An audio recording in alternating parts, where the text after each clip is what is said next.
Among Us is the game about big-braining your opponents to a point where they're so baffled that they think it's themselves. You want to convince people that they're the imposter, show people that you're not the imposter, and all around just cause confusion.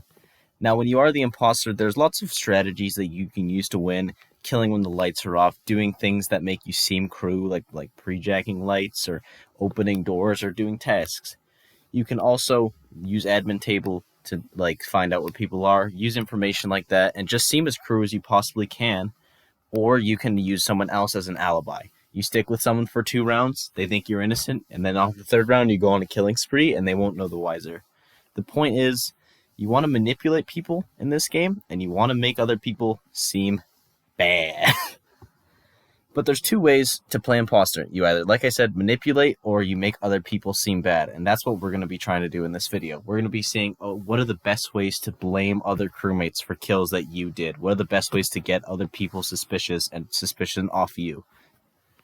We're going to be going over a couple ways that you can do this in this video, some strategies you can use, and maybe just some intricacies about the game that could just make you a better player overall. Now, let's not waste too much time and get right into the first point. Awesome.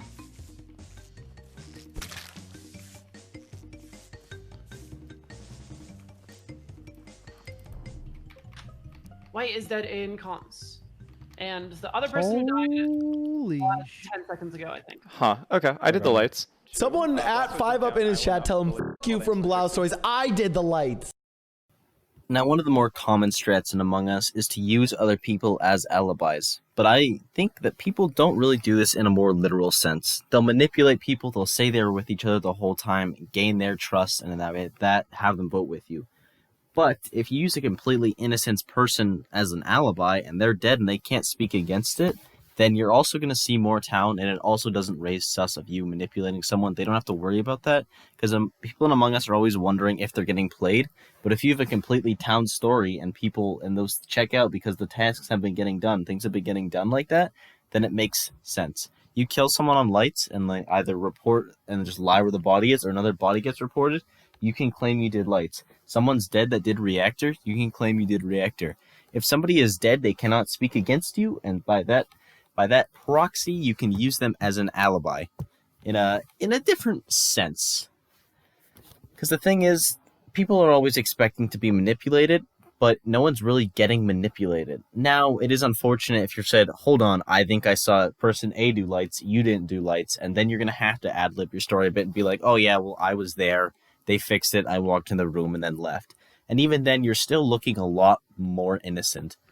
Now, of course, this doesn't work if people are seeing you all the time, but if you're playing in the vents, you're playing, you know where at least one person is, you know what they've seen, you're using admin table accordingly, you should be able to pretty much convince everyone that what you were doing was crew because you're using another crew to convince them.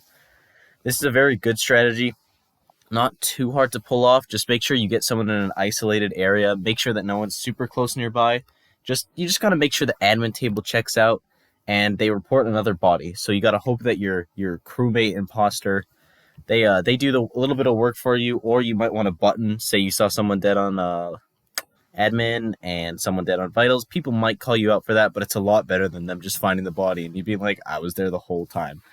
But you're gonna want to use other people as alibis in both a literal sense of manipulating them and a figurative sense of just kind of hopping into their skin and being like, yeah, I did all these innocent things. And at the end of the game, they'll have to B-rage at you, but there's nothing they can do mid-game.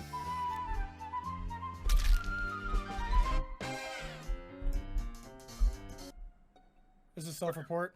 This is not a self-report, and I'm glad you said that because I was sus to you because I thought I saw you run by. Just vote him out. Just vote him out. Okay, Connor. Literally just vote him out. Away from where he Right.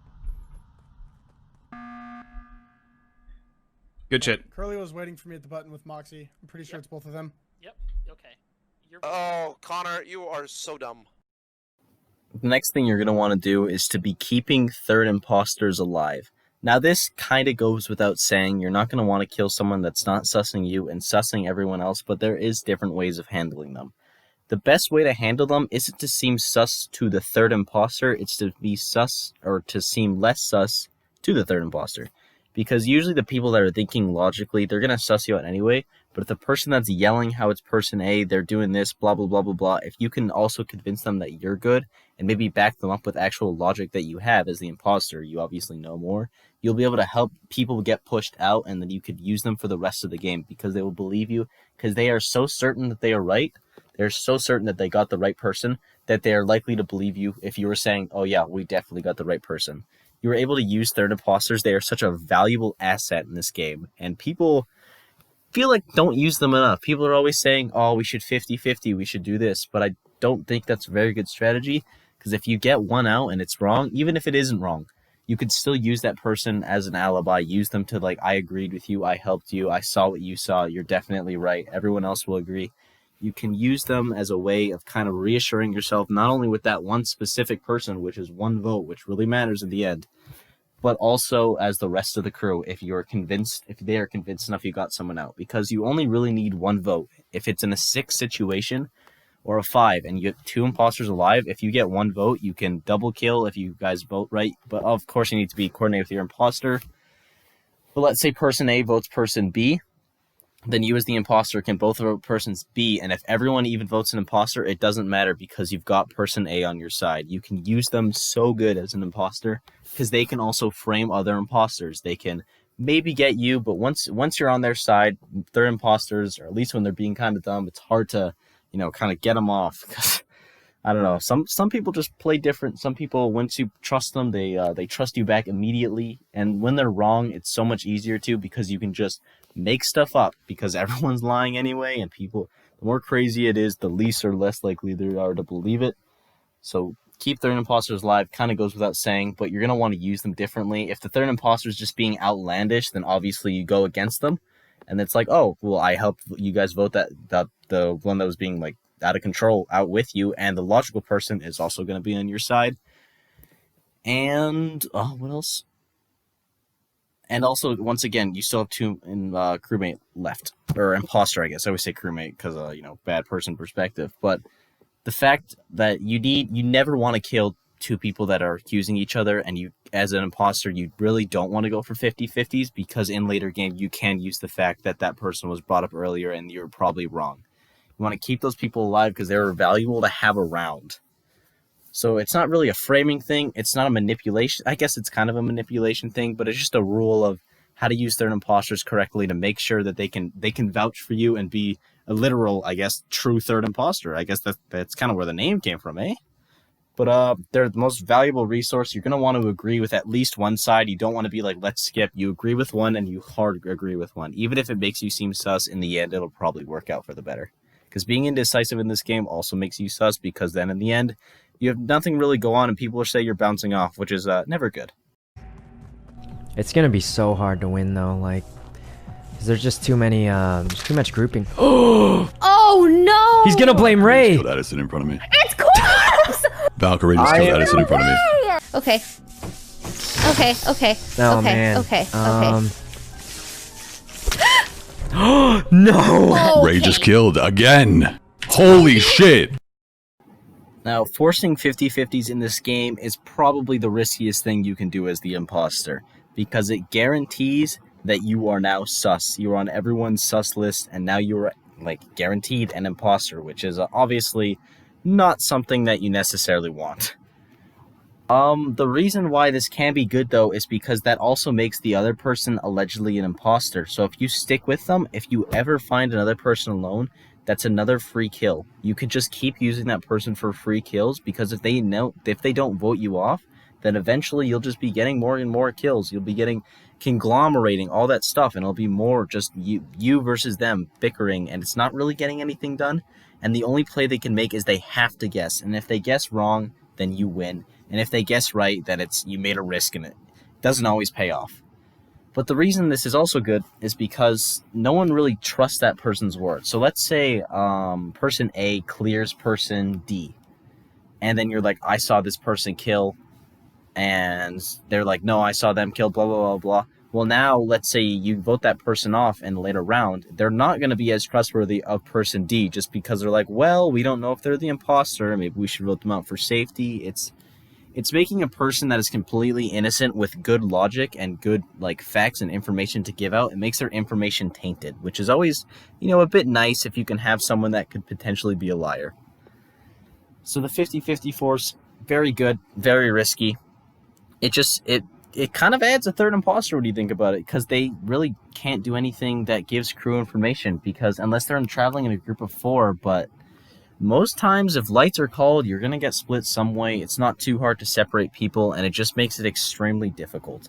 You have to be careful on what you're doing, where you're moving, and like how things are just kind of happening in the game. You want to make sure like you don't get caught red-handed. And if you do get into a 50-50, you have to make sure that person stays alive. So if you're with a teammate, your teammate has to understand, okay, there's no way that we keep that I kill this person, because if they do, then it's a game over for you. You're completely screwed. So the 50-50, probably the riskiest thing you can do in the game, but high risk, high reward, unless they're just shooting both of you. But if you're in a lobby where they don't shoot both, people typically don't shoot both people now, just because the meta is kind of saying no to it, because it's not worth it usually. Go off the best story. Just try to sound as convincing as you can. Maybe have your imposter back you up a little bit. But if you're seeing someone in a group of 2 always, it's also going to make a better story. So let's say person A, person B, they're hanging out all the time, buddy, everyone knows they're buddy, and you kill them, then they're going to be a lot more sus, because you're like, well, I knew you were with that person, and it's like, thank you. And I just saw them kill and then get in this vent because they were with this person the whole time. It has to be them. The 50-50, there's a lot of ways to do it better. Obviously, if you do it on a stack as well, it's going to be a little more risky, but in the stack, people usually don't see, so this doesn't really apply, but stack kills are good as well. But 50-50, like I said, for the third time now, I'm really repeating myself, but I want to reiterate, riskiest thing you can do, but high risk, high reward.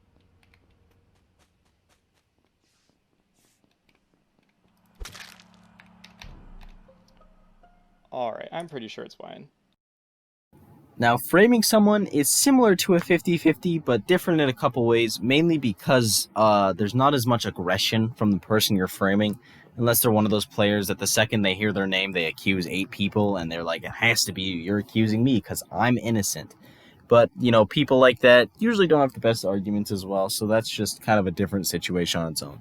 But when you accuse someone, they're not only going to be like, because the first thing that comes to their mind typically is not a self-report. Self-reporting is not super common, at least when people play Among Us nowadays. I could just be completely wrong. Maybe like it's just the people I play with don't self-report as much.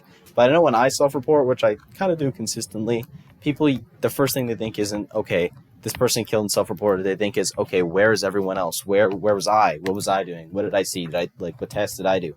People are worried what they're doing. And if you're blaming someone, you're framing, you're not coming on super hard. Like, if you're, like, hard going, then it's going to make you a lot more sus, and that person's probably going to be like, there's no way.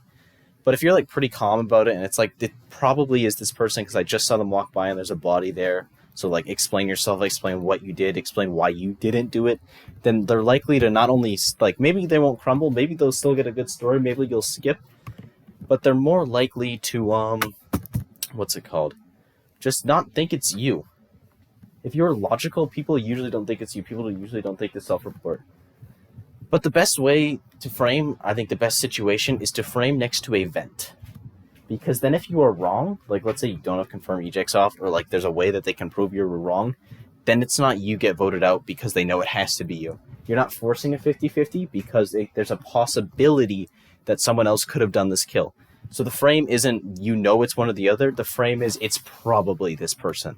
It's like 90%, but it always leaves you that little window. That's why it's probably better than the 50-50, just because it gives you a better opportunity. So if you're going to kill someone, you're going to want to kill someone near a vent. Because then people in storage, if you kill someone in comms, someone in storage, they're not clear. You kill someone in medbay, someone in admin, they're not clear. If you kill someone on cam, someone in O2, they're not clear. There's a lot of places where you can also, I figured people would know by now because all these clips are on Polis. But Polis is the map that I'm talking about because it's the most competitively viable. I'll probably put that in the description. I probably should have mentioned at the start, but I kind of forgot. But yeah, framing someone, it makes them worried about themselves. It makes them panic. It makes them have sus for the rest of the game. And when you frame someone, when you don't hard accuse someone, but you accuse someone, it's usually not that sus for you. So in a later situation, like the final 5, let's say, you're going to accuse that person again because it just makes sense that they did the first kill. and then they might bite back. They might say, no, you self-reported, but chances are that they'll have to try to deflect it onto someone else that they think it is. Sorry. Oh, excuse me. They think it is from later information. So it's very good. The Fraim, lots of ways to do it. Like I said, maybe you just pop out of an event and do it, and they'll say, I didn't see you, and it's like, I came from here, and I still saw you walking away. Walking past someone and just killing behind them, always good. There's a lot of ways to frame. Playing out of light vision as well. Like, you can frame someone and not even be there to frame. So let's say person A, B, C, they're all together. Person A goes down to do a task, and person B does a task on the right, person A on the left. You vent, kill person B, vent out. Now person A and person C are sure it's one or the other, and they're going to be hard accusing each other, and you'll just be sitting in the back, just kind of sipping on your Kool-Aid. So you can accuse someone, put yourself in the situation, and just self-report the body. Or in the perfect world, you can accuse someone and two innocent people fight for each other. But that's kind of like the Yeti clip I showed earlier, how they so sure it's each other, and now they're in third impostering. They're both third impostering now because they're both hard accusing other people. So this makes it so anything that they say is less credible now. Like all the information that they're clearing, that's less credible. Everything that they're doing is just more imposter-like, which is good for you because not only does it let everyone else focus on people that aren't bad, that are guaranteed good from like the imposter's perspective. So it wastes time, less time for you to get caught, and more time for them to just mess up and vote the wrong person. It's not Arya. I can clear. I was with Grease. Wait. So there's two imposters though. There's two imposters. killers. So We can shoot both pairs. No. I'm thinking one of them's Ludwig at least. Ludwig or Toast. I'm good with. I think what we can do shoot Arya is we first can or shoot, and then turn off Ludwig. lights. If you shoot Arya, we lose. Oh no, we can't. If you do Arya, we lose. No, we have lights off. Yeah, we can, we have like, lights off. Fix That's it. for sure true. We have lights off. It's a safe shot. That makes no sense. The lights No, off. I can get the light. I can get it. Yeah, okay, you get the lights. You get the lights. Okay. Okay. I'll get One button. of you can button. Yeah, I got button. Let's get the lights, guys. Get the lights. Yeah. Now, causing confusion as the imposter is one of the best things that you can do, because it's not really suspicious unless you're just screaming and wasting time. If you're just adding information that doesn't really matter, saying things that don't really make sense, but in the mind of the game, it makes sense. So it's like, let's say Jimmy, he walks up to the rock, and he's standing behind the rock, and you take 10 seconds and say, well, I don't know if Jimmy's the killer or not because he was standing behind the rock. So he might have been standing there to waste time, or not, sorry. He might have, mess up like that, perfect. He might be standing there to, he's standing there as the imposter because he's seeing if people walk by and then they won't notice him, but he'll know where people are if he wants to kill them. Or he was standing there because he's hiding? So I don't really know what that means. He could be crew because he was like just scared, or he can be the imposter because like he was standing there and I just don't know why were you behind the rock? And right there, I've wasted like 20 seconds. He says why he's behind the rock, another 10 seconds. The reason really doesn't matter, and you've wasted 30 seconds of your like 2-minute meeting. That's like 1/4 of the meeting gone.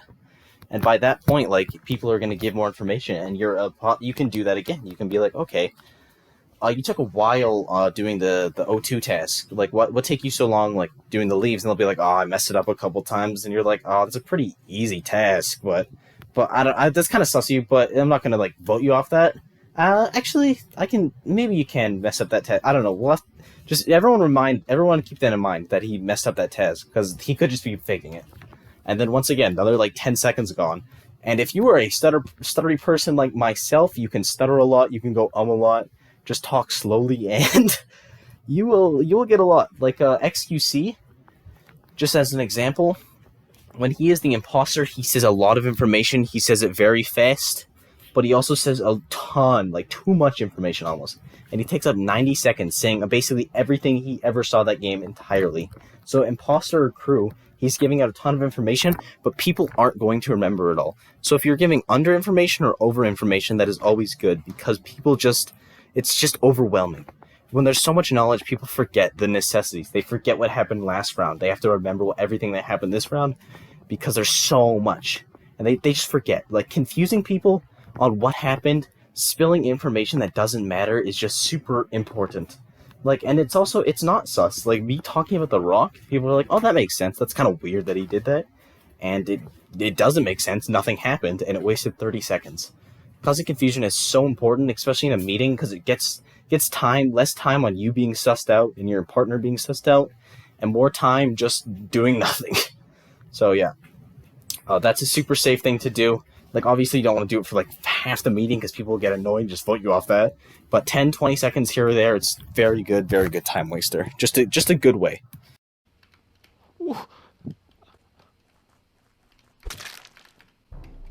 Ooh, okay. Caught toast. Wait, you caught toast? Uh-huh. No way. Yeah. 5 up. 5 up. You didn't catch toast. Oh, I definitely did catch toast. They had us both toast and you on a double kill.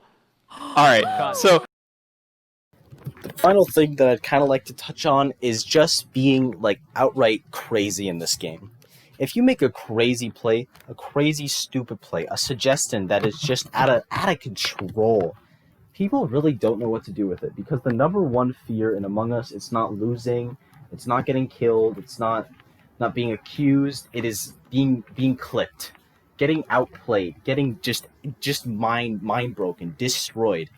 And when you suggest, okay, I just saw this crazy thing, he just vented in front of me, killed, and vented into a group of everyone while the lights were off for an alibi. I saw this because I was on the cams, I saw him do it. People will, they'll either just be like, no way, it's impossible. Or they'll be like, oh, that makes sense, that's so crazy it could work. But what's most likely to happen is they will be scared, they will skip, because they're so scared of being wrong. Like, because then the thing is, they'll be like, oh, but what if he's right? What if he saw this person do this play, and we don't believe him, we vote wrong, and then we got absolutely played?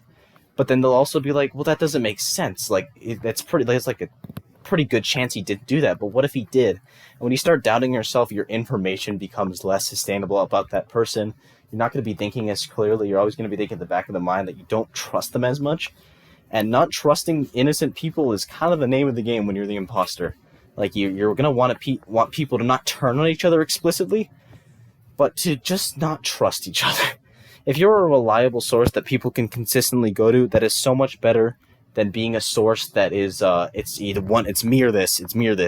If you're someone that can make other people uneasy, then it's way better than making people super easy. And like, there's 3 people, I'd rather have one person, or everyone doesn't know who it is, or 2 people super know who it is.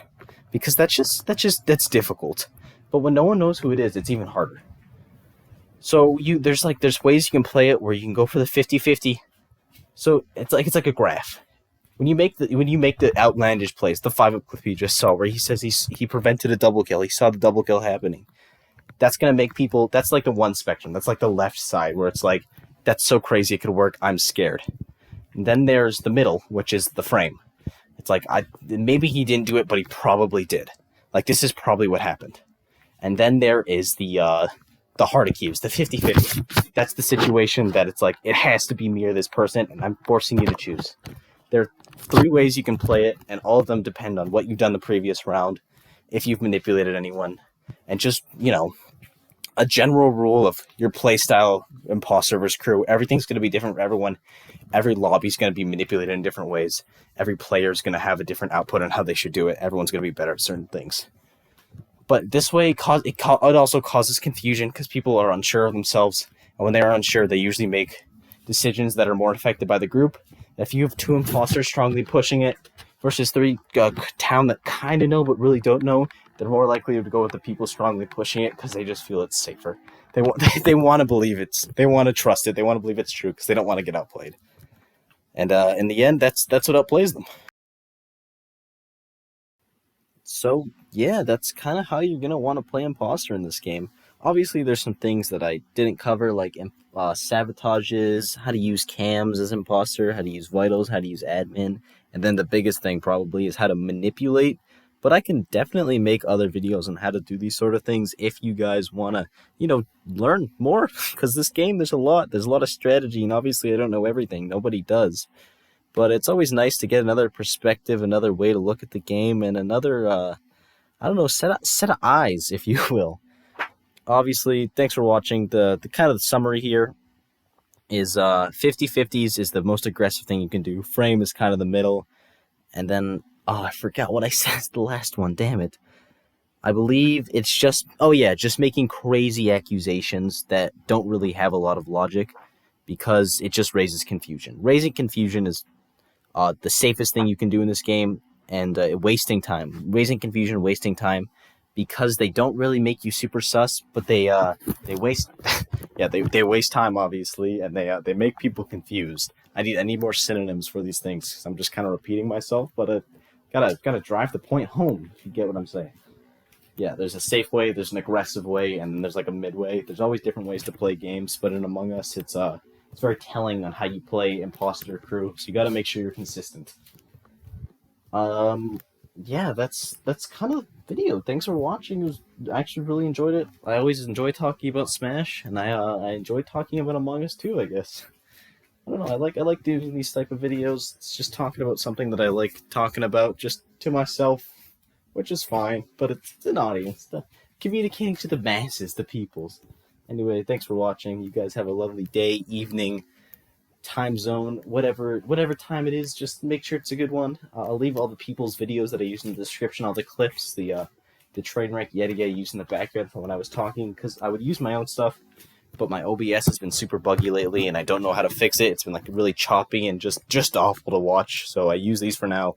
I'll figure it out later. Maybe some gameplay videos coming as well. But until those do come out, just hang tight. That's all, and bye-bye.